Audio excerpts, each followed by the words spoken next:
ठाकरे बंधूंच्या हाती भोपळा.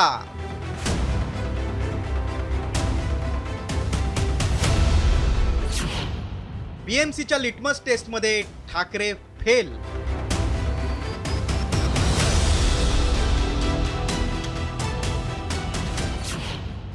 ठाकरेंच्या हातून बीएमसी जाणार.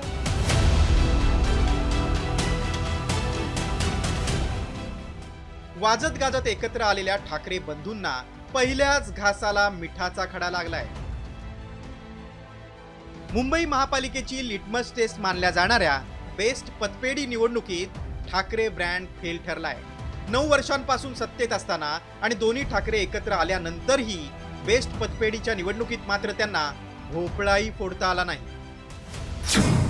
राज्यभर प्रचंड चर्चा झालेल्या बेस्ट पतपेढी निवडणुकीत शशांक राव यांच्या पॅनलनं 21 पैकी 14 जागा जिंकल्या, तर आमदार प्रसाद लाड यांच्या नेतृत्वात महायुतीच्या पॅनलनं 7 जागा जिंकल्या.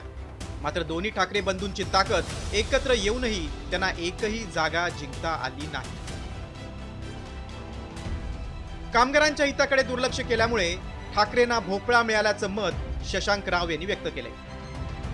मुळात हा लढा पतपेढीचा नसून गेले अनेक वर्ष शिवसेना आजची युबीटी यांनी बीएसटीमध्ये जे कामगार विरोधी आणि एकूणच खाजगीकरणाचं धोरण चालवलेलं आहे त्या धोरणाविरोधात कामगारांनी नोंदवलेलं हे मत आहे. मला असं वाटतं की कोणी एकत्र आलं पण जर त्यांनी कामगार क्षेत्रामध्ये कामगारांचं हित बघितलं नाही तर त्यांना असेच भोपळे मिळणार.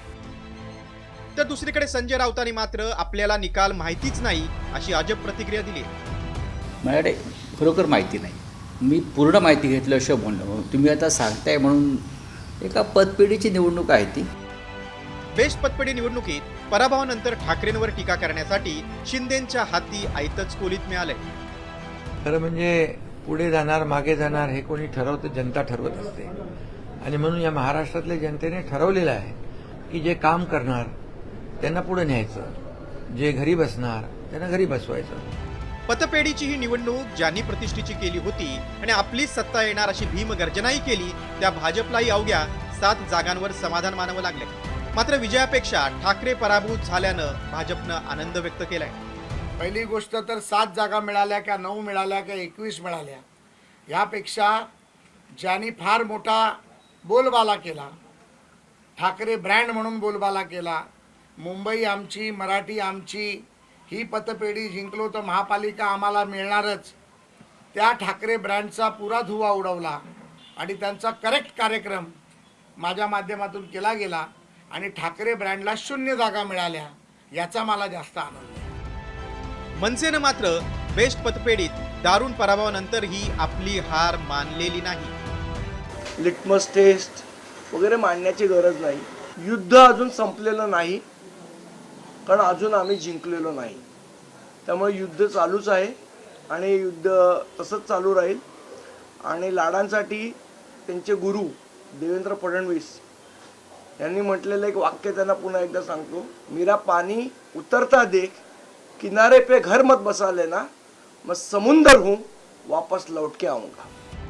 मात्र ठाकरेंच्या पराभवाची काय कारणं आहेत ती पाहूया. ठाकरे बंधूंची बेस्ट पतपेढीत निष्क्रियता दिसून आली. तसंच जुनी माणसं बदलून नवी माणसं आणण्यामुळेही कामगार नाराज होते. त्यातच ऐन निवडणुकीत ठाकरेंच्या उमेदवारांवर भ्रष्टाचाराचे आरोप झाले. तर दुसरीकडे कर्मचाऱ्यांसाठी केलेल्या कामाचा शशांक राव यांना फायदा झाल्याची चर्चा रंगली. खरं तर बेस्ट पतपेढी निवडणुकीत अवघ्या 15,000 कामगारांनी मतदान केलं. मात्र त्यातही ठाकरे बंधूंची जादू चालली नाही. त्यामुळे 1 कोटी मतदार असलेली मुंबई महापालिका जिंकण्यासाठी ठाकरेंना नवी रणनीती आखावी लागेल. नाहीतर भाजपच्या आक्रमक रणनीतीपुढे ठाकरेंची 25 वर्षांची मुंबई महापालिकेवरील सत्ताही बेस्ट पतपेढीप्रमाणेच संपुष्टात आल्याशिवाय राहणार नाही. ब्युरो रिपोर्ट, साम टीव्ही न्यूज.